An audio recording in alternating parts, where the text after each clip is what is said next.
Morning. हम लोग पढ़ रहे हैं क्लास 10th के बायोलॉजी का लेसन 3 जिसका नाम है जीव जनन कैसे करते हैं। हमने वहाँ पे एकल जीवों में प्रजनन की कुछ विधियों के बारे में आप लोगों के बीच बताया था और एकल जनन में प्रजनन की विधियाँ मुख्यतः 6 प्रकार से होती है यह भी बताया था और उस 6 प्रकार में 5 जो प्रकार है हमने आप लोगों को बता दिया है। उसमें का लास्ट विधि जो बाकी है वो आज हम कराने जा रहे हैं जिसका नाम है बीजाणुतमा तंत्र। और इसके पहले जो 5 थे प्रकार वह था विखंडन विधि। और विखंडन विधि में क्या था कि जीव एक कोशिका से 2 कोशिका में विभाजित हो जाते हैं। उसके बाद था कि विखंडन की प्रक्रिया मुख्यतः 2 तरह से होती है, पहला विखंडन और पहला द्विखंडन और दूसरा बहुखंडन। इसके बाद हमने खंडन की विधि को जाना था। उसके बाद था पुनर्जनन, पुनर्जनन की विधि के बाद था मुकुलन और मुकुलन के बाद हमने कल जाना था कायिक प्रवर्धन। कायिक प्रवर्धन कुछ पौधों में किए जाते हैं और उसके द्वारा नए पौधों को क्या करते हैं हम नए पौधे का विकास होता है उसके द्वारा कायिक प्रवर्धन के द्वारा। और सेम उनके जनकों के समान ही होता है। जैसे गुलाब के पौधा का हमने आप लोगों के बीच एग्जाम्पल दिया था कि यह विधि मुख्यतः 3 तरह से होती है, जड़ द्वारा, तने द्वारा और पत्तियों के द्वारा। तो जड़ द्वारा हमने आप लोगों को बताया था आलू और जड़ द्वारा बताया था डेहलिया और शकरकंदी को।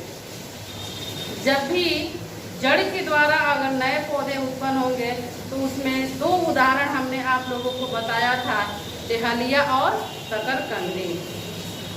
तने के द्वारा हम किस नए पौधे को उगा सकते हैं ना, उसमें भी हम एग्जाम्पल दिए थे आलू और अदरक का कि आलू और अदरक को हम उसके तने वाले भाग को अगर मिट्टी में रोप देते हैं या मिट्टी में रख देते हैं तो कुछ दिन के बाद देखते हैं कि उस तने वाले भाग से ही नए पौधे क्या हैं उग आए हैं। उसके बाद था पत्तियों के द्वारा। तो हमने आप लोगों को बताया भी था और बुक में भी दिया है कि एक ब्रायोफिलम की पत्तियां होती है। ब्रायोफिलम की पत्तियों पे किनारे पे क्या होता है, ब्रायोफिलम की पत्तियों पे समझ लीजिए कि ये ब्रायोफिलम की क्या है पत्तियां हैं। इस पे छोटे छोटे कलिकाएं निकले होते हैं। इसी पत्तियों के किनारे पे छोटे छोटे कलिकाएं निकले होते हैं और यही कलिकाएं यदि मिट्टी में गिर जाती हैं तो फिर नए पौधे का विकास उस कलिका के द्वारा ही हो जाता है।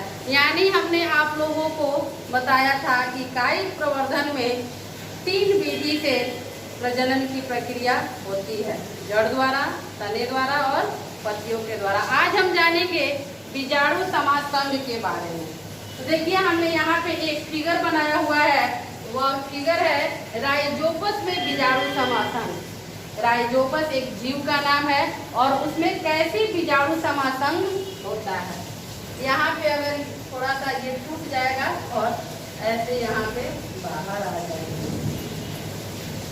देखिए कह रहा है कि कुछ जीवों के तंतुओं के सिरे पर, कुछ जीवों के तंतुओं के सिरे पर बीजाणुधानी बनती है। देखिए जैसे हम लोग सपोज दैट इस राइजोपस जीव को ही लेते हैं तो इसमें कह रहा है कि तंतुओं के सिरे पे समझ लीजिए यह उस जीव का क्या है तंतु है, तो यह ऊपरी हिस्सा इसका क्या हो जाएगा, ये ऊपरी इसका सिरा हो जाएगा। पर बीजाणुधानी बनती है।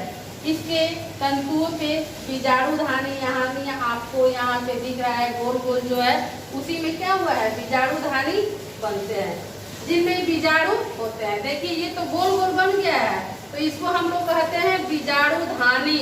और इसमें जो ये गोल गोल सूक्ष्म दिखाई आप लोगों को दे रहे हैं यह क्या है, इसका बीजाणु है। बीजाणु की संरचनाएं गोल होती है। देखिए यहाँ पे जो संरचना आप लोगों को दिख रही है वह संरचना क्या है, गोल है। यानी उसमें जो बीजाणु है उसकी संरचनाएं गोल होती हैं। जो एक मोटी भीति से रक्षित होता है। रक्षित का मतलब होता है किसी को रक्षा प्रदान करना, यानी इस बीजाणु को रक्षा प्रदान कौन कर रहा है? इसके बाहरी वाली जो परत होती है कोशिका भीति, उससे इस बीजाणु की क्या होती है? रक्षा होती है। अनुकूल परिस्थिति मिलने पर बीजाणु वृद्धि करने लगते हैं, और अनुकूल जब परिस्थिति आती है तब यह बीजाणु क्या करते हैं? वृद्धि करने लगते हैं। जैसे देखिए यहाँ पे सब में गोल गोल है, और एक ऐसी परिस्थिति आई है जहाँ इसकी जो कोशिका भित्ति है वह टूट गई है, और कोशिका भित्ति टूटने के फलस्वरूप इसमें के कुछ बीजाणु क्या हो गए हैं? बाहर निकल गए हैं। तो ये थे राइजोपस में बीजाणु समासंग। आप इस फिगर को बना लीजिएगा अपने कॉपी में, फिगर बना लीजिएगा, बुक पे भी दिया हुआ है फिगर, आप लोग देख लीजिएगा, ध्यान से पढ़ लीजिएगा। तो आज के वीडियो में हम इतना ही रहने देते हैं। इसके बाद हम नेक्स्ट वीडियो में आप लोगों को पेज नंबर पार्ट के अंदर जो भी प्रश्न दिए गए हैं उसको हम लोग करेंगे। तब तक धन्यवाद।